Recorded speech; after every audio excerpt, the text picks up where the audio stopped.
मेरे YouTube channel जय मां सुरफती क्लासेस में आप सब लोग का बहुत बहुत स्वागत है। जय हिंद, वंदे मातरम, जय श्री राम, जय माहिल्या।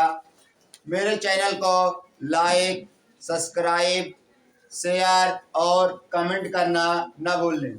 आइए आज पढ़ते हैं कक्षा 10 का सामाजिक विज्ञान का अंशाल पेपर सन 2022 का सेट नंबर 7। निर्देश है निम्नलिखित विकल्पों में से सही उत्तर चुनकर लिखिए। पहला प्रश्न है, फ्रांसीसी क्रांति का आरंभ किस वर्ष हुआ? विकल्प नंबर 1 सन 1688, विकल्प नंबर 2 सन 1789, विकल्प नंबर 3 सन 1815, विकल्प नंबर 4 सन 1823। तो हमारा विकल्प नंबर 2 सही हो जाएगा। फ्रांस की क्रांति 14 जुलाई सन 1789 ईस्वी को हुई थी। दूसरा प्रश्न है, जर्मन संस्कृति में बोर्जिस्ट का आशय क्या था? पहला विकल्प है राष्ट्र, दूसरा विकल्प है संविधान, तीसरा विकल्प है आम जनता, चौथा विकल्प है संसद। तो विकल्प नंबर 3 हमारा सही हो जाएगा, आम जनता। तीसरा प्रश्न है, संसदीय प्रजातंत्र की स्थापना किस देश में सर्वप्रथम हुई? विकल्प नंबर 1 इटली, विकल्प नंबर 2 इंग्लैंड, विकल्प नंबर 3 फ्रांस, विकल्प नंबर 4 जर्मनी। तो हमारा विकल्प नंबर 2 सही हो जाएगा। इंग्लैंड में सबसे पहले संसदीय प्रजातंत्र की स्थापना की गई थी। चौथा प्रश्न है, चौरी चौरा कांड किस वर्ष घटित हुआ? विकल्प नंबर 1 सन 1920, विकल्प नंबर 2 1921, विकल्प नंबर 3 1922, विकल्प नंबर 4 1925। तो चौरी चौरा गांव में सन 1922 ईस्वी में चौरी चौरा कांड हुआ था। चौरी चौरा गोरखपुर जिले में पड़ता है। गोरखपुर जिला उत्तर प्रदेश में पड़ता है। पांचवा प्रश्न है, निम्नलिखित में से क्या राज्य सूची का विषय नहीं है? आप लोगों को बताया गया था कि 3 सूचियां हैं, राज्य सूची, संघ सूची और समवर्ती सूची। इसमें पूछा है कौन सा राज्य सूची का विषय नहीं है। पहला विकल्प है पुलिस, दूसरा विकल्प है कृषि, तीसरा विकल्प है सिंचाई, चौथा विकल्प है मुद्रा। तो मुद्रा जो है संघ सूची का विषय है। तो विकल्प नंबर हमारा 4 सही हो जाएगा। फिर अगला प्रश्न है, भारतीय संघ में अवशिष्ट शक्तियां किसको प्राप्त हैं? पहला विकल्प है राज्य, दूसरा विकल्प है संघ, तीसरा विकल्प है राज्य और संघ दोनों, चौथा विकल्प इनमें से कोई नहीं। तो विकल्प नंबर 2 सही हो जाएगा। इसमें संघ को अवशिष्ट शक्तियां प्राप्त हैं। फिर अगला है अति लघुत्तरीय प्रश्न, भारत छोड़ो आंदोलन क्यों प्रारंभ करना पड़ा? इसका प्रमुख नारा क्या था? तो भारत छोड़ो आंदोलन इसलिए शुरू करना पड़ा क्योंकि अंग्रेजों के हम गुलाम थे और अंग्रेजों से हम स्वतंत्र होना चाहते थे। भारत छोड़ो आंदोलन 9 अगस्त सन 1942 ईस्वी को किया गया था। इसका प्रमुख नारा था करो या मरो। करो या मरो का नारा महात्मा गांधी ने दिया था। फिर अगला प्रश्न है अति लघुत्तरी का, ब्रिटेन के राष्ट्रीय झंडा तथा राष्ट्रीय गान का उल्लेख कीजिए। तो ब्रिटेन के राष्ट्रीय झंडे का नाम है Union Jack. Union Jack, Britain के राष्ट्रीय झंडे का नाम यूनियन जैक है। इसमें 3 रंग होते हैं, सफेद, लाल, नीला। फिर इसे पूछा कि राष्ट्रगान का उल्लेख, तो इंग्लैंड का राष्ट्रगान है God save the king. God save the king या क्वीन, राजा या रानी। फिर अगला प्रश्न है, लोकतंत्र किन माध्यमों से उत्तरदायी, जिम्मेदार और वैध सरकार का गठन करता है। तो लोकतंत्र में लोकतंत्र जनता द्वारा चुनी गई सरकार होती है, जिसमें जनता का मतदान होता है। वयस्क व्यक्ति ही वोट देने का अधिकार उनको प्राप्त हो जाता है। वैध सरकार, वैध और अवैध कल बताए थे।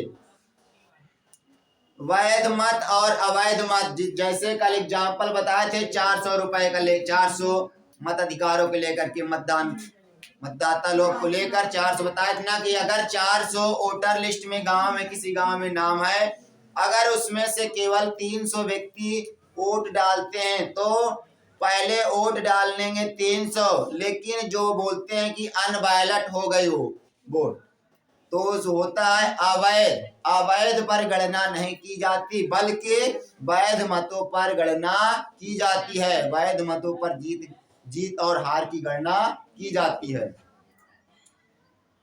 फिर अगला प्रश्न है निम्नलिखित लघु उत्तरीय प्रश्न। महात्मा गांधी ने राष्ट्रीय स्वाधीनता संग्राम में सत्याग्रह एवं अहिंसा का किस प्रकार प्रयोग किया, 2 उदाहरण दीजिए। तो महात्मा गांधी जी द्वारा 3 सत्याग्रह चलाए गए थे। पहला था चंपारण। चंपारण जो है नील की खेती के विरोध में किया गया था सन 1917 ईस्वी में। फिर हुआ था अहमदाबाद। फिर उसके बाद हुआ था खेड़ा आंदोलन। महात्मा गांधी द्वारा 3 सत्याग्रह चलाए गए थे। फिर आता अथवा में दिया कि लोकतंत्र की सफलता के लिए आवश्यक 2 घटकों का नाम उल्लेख कीजिए। तो लोकतंत्र के बारे में इसके पहले में प्रश्न था। भारतीय अर्थव्यवस्था पर वैश्विक आर्थिक महामंदी के किन्हीं 3 परिणामों का उल्लेख कीजिए। तो भारत में महामंदी सन 1929 ईस्वी में शुरू हुए थे, जो 10 वर्षों तक चले थे। सन 1929 से लेकर सन 1939 तक महामंदी वर्ष घोषित किया गया था। इसमें भारत के अर्थव्यवस्था में अनेक प्रकार के गिरावटें आई। प्रति व्यक्ति आय में गिरावट, राष्ट्रीय आय में गिरावट आदि यही सब आए हैं।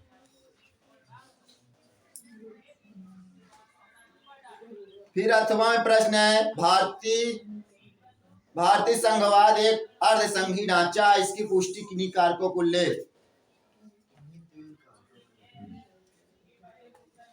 आइए अब दीर्घ उत्तरीय प्रश्न में।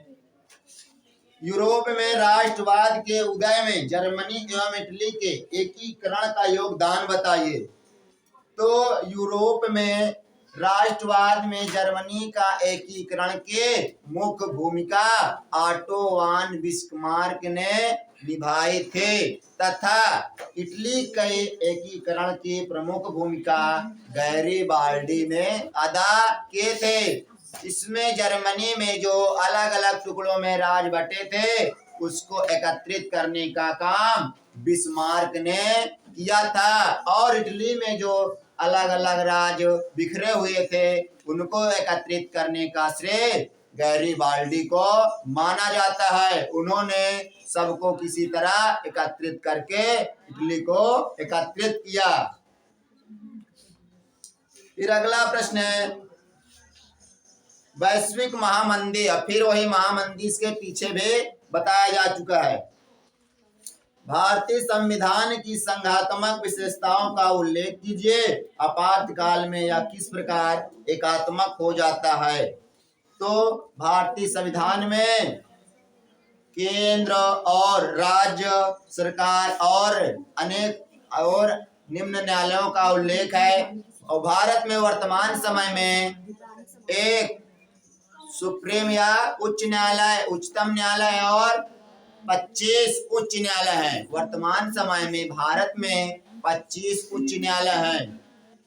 जो 25 उच्च न्यायालय है, किसी राज्य का कोई मुख्य न्यायालय जो है, वहां पर एक या एक से अधिक राज्यों का ब्यौरा होता है। फिर अगला प्रश्न है भारतीय में स्थानीय स्वशासन की किन्हीं 3 गुणों एवं समस्याओं का उल्लेख कीजिए। मतलब जैसे जिला न्यायालय में स्थानीय स्वशासन होते ना, इसी के अंतर्गत बताना क्षेत्रीय, जैसे क्षेत्र में जिला पंचायत अध्यक्ष, जिला पंचायत सदस्य, क्षेत्र पंचायत सदस्य, बीडीओ, ये सभी क्षेत्र के अंतर्गत आते हैं। फिर आता मानचित्र संबंधित प्रश्न। वह स्थान जहां अंग्रेजों ने अपनी पहली राजधानी बनाई, तो अंग्रेजों ने सबसे पहले कोलकाता को राजधानी बनाए थे। इसमें आगे आप लोग लिखना चाहो तो लिख लो इसका विस्तार से। सन 1911 ईस्वी में जॉर्ज पंचम के आने पर भारत की राजधानी कोलकाता से दिल्ली स्थानांतरित कर दी गई। दिल्ली को सन 1912 ईस्वी में भारत की राजधानी बनाई गई। वह स्थान जहां सन 1929 में कांग्रेस का अधिवेशन हुआ। ये लगभग सब सेट में पूछा जा रहा है, सभी सेट में पूछा जा रहा है। तो सन 1929 ईस्वी का लाहौर में अधिवेशन हुआ था। इस अधिवेशन में पूर्ण स्वराज की मांग की गई थी और इसी अधिवेशन से महामंदी घोषित कर दी गई थी। तो 1929 का अधिवेशन जो हुआ है लाहौर में हुआ है। फिर अगला प्रश्न है, वह स्थान जहां जलियांवाला बाग हत्याकांड हुआ था। वह स्थान जहां जलियांवाला बाग हत्याकांड हुआ था, तो कहाँ हुआ था जलियांवाला बाग हत्याकांड? अमृतसर में, अमृतसर में हुआ था। बोलो क्या है ये क्वेश्चन? थोड़ा दोबारा बता दीजिए। जलियांवाला हत्याकांड दिखा है। जलियांवाला हत्याकांड हुआ था 13 अप्रैल सन 1919 ईस्वी को, जो अमृतसर में पड़ता है। अमृतसर पंजाब राज्य में पड़ता है, पंजाब भारत में पड़ता है। वह स्थान जहां सूती श्रमिकों का सत्याग्रह हुआ। तो सूती श्रमिकों का सत्याग्रह भी बताया गया था। तो सूती श्रमिकों का सत्याग्रह जो हुआ है अहमदाबाद में हुआ है। कहाँ हुआ है? अहमदाबाद। 3 सत्याग्रह इधर चलाए गए थे ना, जो यहाँ पर अहमदाबाद में हुआ है सूती सत्याग्रह। वह स्थान जहाँ किसान सत्याग्रह हुआ। किसान देखो पूछ लिया, नील की खेती के लिए किसान सत्याग्रह हुआ था।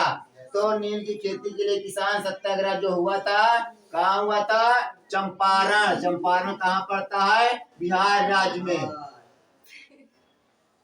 फिर अगला प्रश्न है, खंड ख, निम्नलिखित विकल्पों में सही उत्तर चुनकर अपने उत्तर पुस्तिका में लिखिए। 15 नंबर प्रश्न है, किसी देश के विकास को निर्धारित करने का आधार है स्वास्थ्य व शिक्षा का स्तर, प्रति व्यक्ति आय। तीसरा विकल्प है व्यक्तियों का साक्षरता स्तर। चौथा है इनमें से सभी। तो विकल्प नंबर 4 सही हो जाएगा, इनमें से सभी। सेवा क्षेत्र निम्नलिखित में से किस क्षेत्र में सम्मिलित किया जाता है? यहाँ पर हम पीछे बताया हूँ कि सेवा क्षेत्र को किस क्षेत्र के नाम से जाना जाता है। विकल्प नंबर 1 प्राथमिक क्षेत्र, विकल्प नंबर 2 द्वितीय क्षेत्र, विकल्प नंबर 3 तृतीय क्षेत्र, विकल्प नंबर 4 इनमें से कोई नहीं। तो तृतीय क्षेत्र को सेवा क्षेत्र के नाम से भी जाना जाता है। तो विकल्प नंबर 3 हमारा सही हो जाएगा। फिर है प्रश्न, निम्नलिखित में से कौन सा ग्रामीण क्षेत्र में विकास का लक्ष्य है? नियमित कार्य करना, उपज की उचित कीमत, बेहतर मजदूरी, इनमें से सभी। तो विकल्प नंबर हमारा 4 सही हो जाएगा, इनमें से सभी या ये सभी। फिर है बांधों को भी कहा जाता है, रिक्त स्थान दिया है। आप लोग जब पढ़े होंगे बहुउद्देशीय नदी घाटी परियोजना, तो यहाँ विकल्प दिया बहुउद्देशीय परियोजनाएं, जल स्रोत, बाढ़ नियंत्रण का उपाय, जल का भंडार। तो विकल्प नंबर 1 सही हो जाएगा, बहुउद्देशीय परियोजनाएं। फिर दिया दो राज्यों के बीच वस्तुओं का आदान प्रदान कहलाता है। राष्ट्रीय व्यापार, अंतरराष्ट्रीय व्यापार, आंतरिक व्यापार, वस्तु विनिमय। अंतरराष्ट्रीय मतलब एक देश से दूसरे देश में व्यापार किया जाएगा। उसमें राज्य पूछा तो भारत के अंदर ही जैसे होगा तो आंतरिक व्यापार हो जाएगा। फिर अगला प्रश्न 20 नंबर, निम्नलिखित में से परिवहन का कौन सा साधन अति दुर्गम स्थानों के लिए अत्यंत आवश्यक है? तुरंत के लिए मतलब पहला है जल परिवहन, दूसरा है वायु परिवहन, तीसरा है रेल परिवहन, चौथा है स्थल परिवहन। और वायु विकल्प नंबर हमारा 2 सही हो जाएगा, वायु परिवहन। वायु परिवहन जो ऊपर उड़ते हैं वायुयान, जैसे हवाई जहाज, एरोप्लेन, ये सब वायुयान है, वायु परिवहन। फिर आता है अति लघुत्तरीय प्रश्न, शिशु मृत्यु दर का अर्थ लिखिए। तो प्रत्येक 1 साल में 1000 बच्चों का जन्म लेना तथा 1 साल से कम बच्चों की मृत्यु की दर को ही शिशु मृत्यु दर कहते हैं। फिर अगला प्रश्न है 22 नंबर, उपभोक्ताओं के शोषण को रोकने के लिए किन्हीं 2 उपायों का सुझाव दीजिए। तो उपभोक्ता वह व्यक्ति जो किसी भी वस्तु का प्रयोग करता है उसे उपभोक्ता कहते हैं। शोषण मतलब इसके विरोध में, तो इसके 2 उपाय, इसको अनेक विधि द्वारा रोका जा सकता है। जैसे किसी वस्तु को जैसे उसका प्रदूषण के कारण भी जैसे कोई वस्तु नष्ट भी हो रही तो उसको बचाया जा सकता है, शिक्षित करके, जागरूक करके। फिर आता है अगला प्रश्न है 23 नंबर, भारत में वन्य जीव चीते के विलुप्त होने के कोई 2 कारण लिखिए।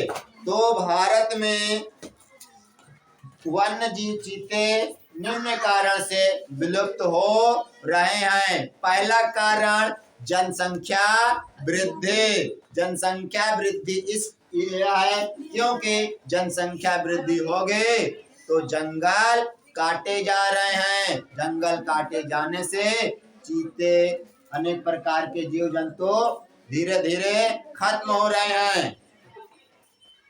फिर आता है लघुत्तरीय प्रश्न, कृषि क्षेत्र की 3 प्रमुख समस्याओं के नाम लिखिए। अब कृषि क्षेत्र में समस्या क्या होती है? देखिए, जैसे हमारी फसल पकी हुई है, अगर ज्यादा बारिश हो जाती है और फसल नष्ट हो जाती है तो किसान को बहुत ही बड़ी समस्या का सामना करना पड़ता है। कृषि के बचाव के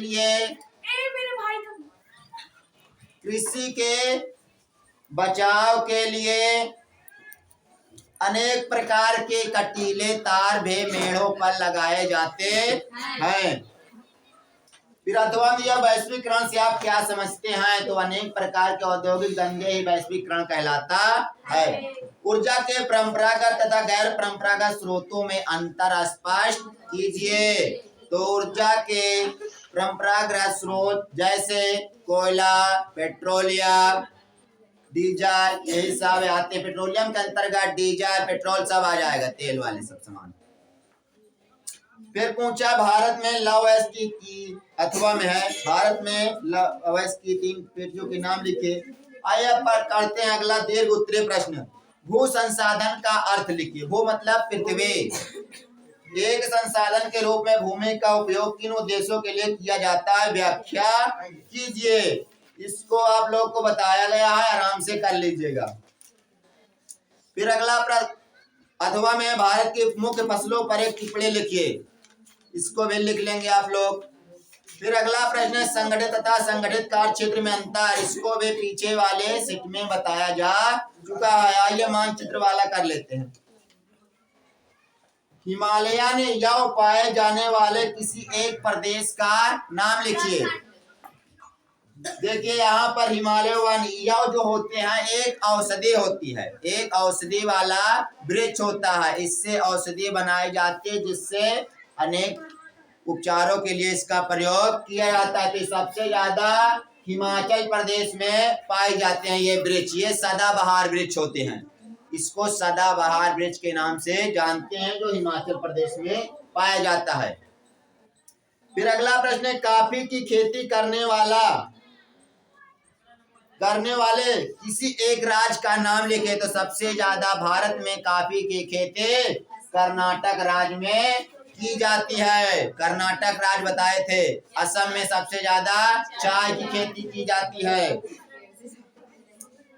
भारत के सबसे पुराने तेल उत्पादक राज्य का नाम लिखिए। अब इसमें असम कर दीजिए आप लोग। तो भारत में सबसे पुराना तेल उत्पादक राज्य का नाम है असम। डिगबोई सबसे पहले तेल का उत्पादन वहीं पर किया गया था, डिगबोई असम में। फिर अगला प्रश्न है, भारत के किसी एक परमाणु ऊर्जा केंद्र का नाम लिखिए। ये भी प्रश्न बार बार परमाणु ऊर्जा से पूछ रहा है। तो तारापुर परमाणु संयंत्र, इसमें क्या कर देंगे, तारापुर परमाणु संयंत्र जो है महाराष्ट्र में पड़ता है। कहाँ पड़ता है? महाराष्ट्र में।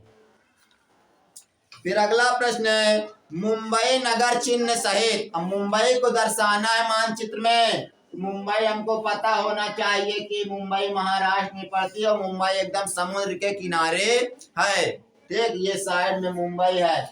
इसी के साथ सन 2022 का 7वां सेट का अंत होता है। कल से चलेगा सन 2020 का, क्योंकि 21 में पेपर नहीं हुआ था। धन्यवाद।